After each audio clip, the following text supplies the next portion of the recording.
The supreme virtue. Someone once asked the Spartan king Leonidas to identify the supreme warrior virtue from which all others flowed. He replied, "Contempt for death." For us as artists, read failure. Contempt for failure is our cardinal virtue. By confining our attention territorially to our own thoughts and actions, in other words, to the work and its demands, we cut the earth from beneath the blue-painted, shield-banging, spear-brandishing foe. The fruits of our labor.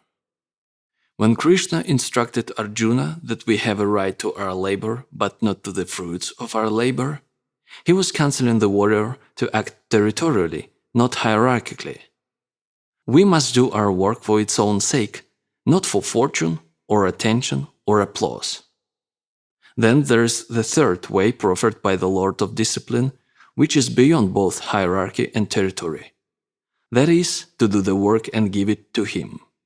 Do it as an offering to God. Give the act to me. Purged of hope and ego, fix your attention on the soul, act and do for me. The work comes from heaven anyway. Why not give it back?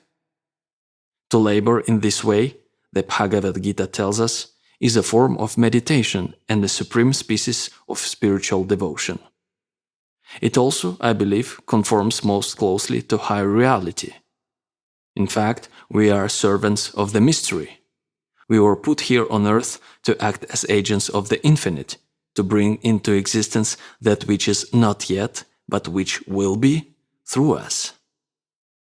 Every breath we take, every heartbeat, every evolution of every cell comes from God and is sustained by God every second, just as every creation, invention, every bar of music or line of verse, every thought, vision, fantasy, every damp-ass flop and stroke of genius comes from that infinite intelligence that created us and the universe in all its dimensions, out of the void, the field of infinite potential, primal chaos, the muse. To acknowledge that reality, to efface all ego, to let the work come through us and give it back freely to its source, that, in my opinion, is as true to reality as it gets. Portrait of the artist. In the end, we arrive at a kind of model of the artist's world, and that model is that there exist other, higher planes of reality about which we can prove nothing, but from which arise our lives, our work and our art.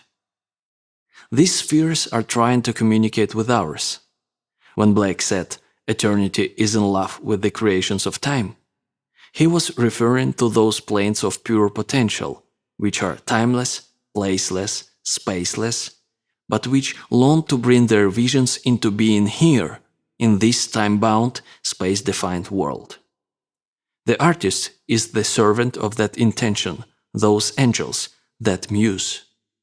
The enemy of the artist is the small-time ego, which begets resistance, which is the dragon that guards the gold. That's why an artist must be a warrior and, like all warriors, artists over time acquire modesty and humility. They may, some of them, conduct themselves flamboyantly in public, but alone with the work, they are chaste and humble. They know they are not the source of the creations they bring into being. They only facilitate. They carry. They are the willing and skilled instruments of the gods and goddesses they serve. The artist's life. Are you a born writer? Were you put on earth to be a painter, a scientist, an apostle of peace? In the end, the question can only be answered by action. Do it or don't do it. It may help to think of it this way. If you were meant to cure cancer or write a symphony or crack cold fusion and you don't do it, you not only hurt yourself, even destroy yourself. You hurt your children. You hurt me. You hurt the planet.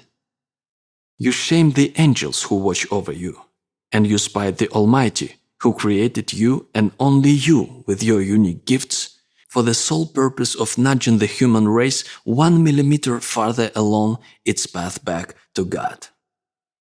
Creative work is not a selfish act or a bid for attention on the part of the actor. It's a gift to the world and every being in it. Don't cheat us of your contribution. Give us what you've got.